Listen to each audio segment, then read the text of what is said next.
Bonjour, nous allons corriger une partie du DNB donné en Amérique du Nord en 2022 et nous allons traiter les questions 5 et 6 portant sur les actions mécaniques et notamment une qui est le poids et nous allons chercher à calculer ce poids et à le représenter sur un schéma. Je vous laisse mettre en pause pour lire le sujet.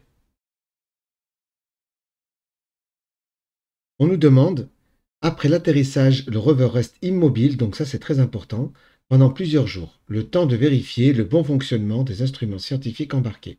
La question numéro 5, on nous demande, en négligeant l'action de l'atmosphère martienne, identifier les actions mécaniques qui s'exercent sur le rover.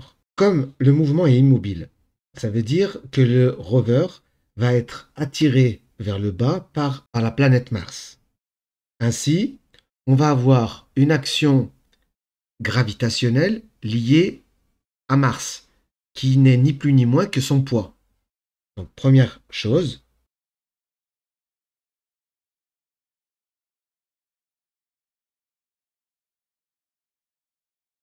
donc première action, c'est l'action de Mars sur le rover, qui est la force gravitationnelle, on a dit, c'est son poids sur la planète Mars. Deuxième action, c'est le fait que le rover soit immobile.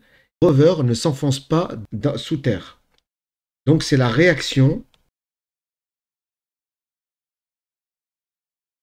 Nous avons donc à la question 5 les deux actions.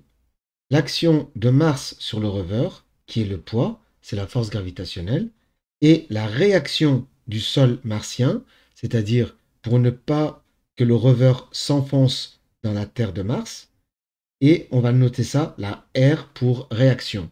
Question 6. On nous demande de schématiser le rover par un rectangle et de représenter au choix la force modélisant l'une des actions mécaniques par un segment fléché et on nous donne l'échelle 1 cm pour 1000 newtons. On nous demande de justifier la longueur du segment.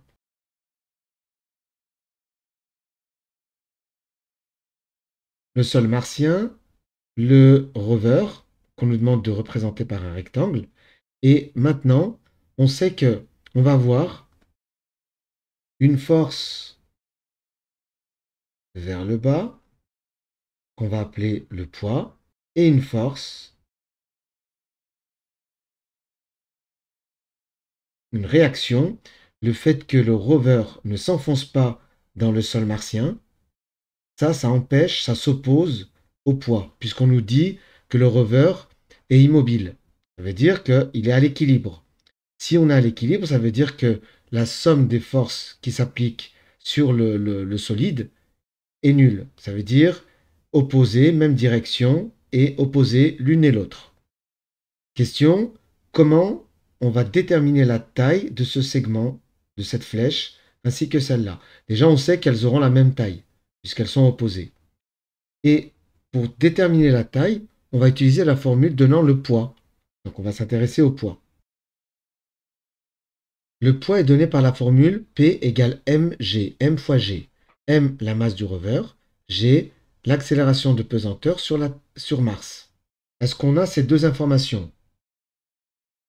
Effectivement, on nous donne G sur Mars et on nous donne la masse du rover, 1050 kg et 3,70.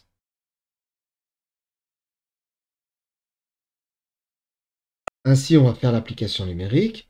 Avant de faire l'application numérique, on fait attention aux unités. La masse est bien donnée dans le système international, le kilogramme, puisque ici, on a bien une information de masse qui est le kilogramme. On va donc appliquer le calcul. Le poids étant une force, son unité sera des newtons qu'on retrouve ici. Ainsi, maintenant, on a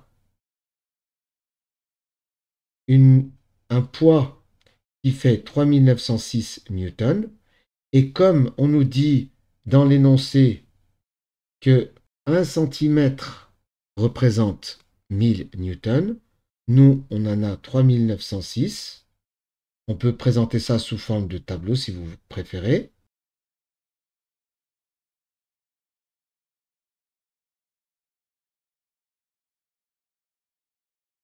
On fait le tableau qui est là, on nous donne la taille, on nous dit que 1000 newtons est représenté par 1 centimètre. On met ça dans le tableau. Et nous, on a 3906 newtons. On voudrait connaître la taille en centimètres. On fait le produit en croix, ou c'est évident. Pour passer de 1000 à 1, on divise par 1000.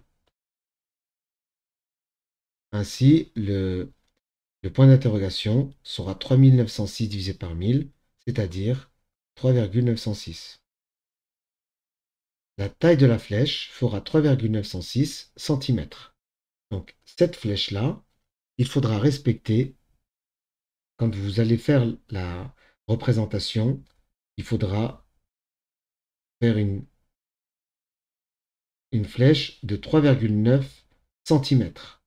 Ce sera justifié par ce calcul pour avoir tous les points. On va donc faire quelque chose de propre maintenant, puisque on avait fait une première ébauche.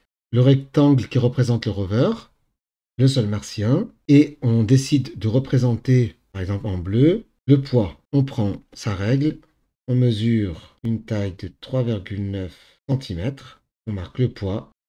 Voilà, j'espère que cette vidéo t'a plu. N'hésite pas à mettre un pouce vers le haut pour m'encourager à poursuivre, à t'abonner si ce n'est pas déjà fait, et à activer la cloche pour être informé des nouvelles vidéos.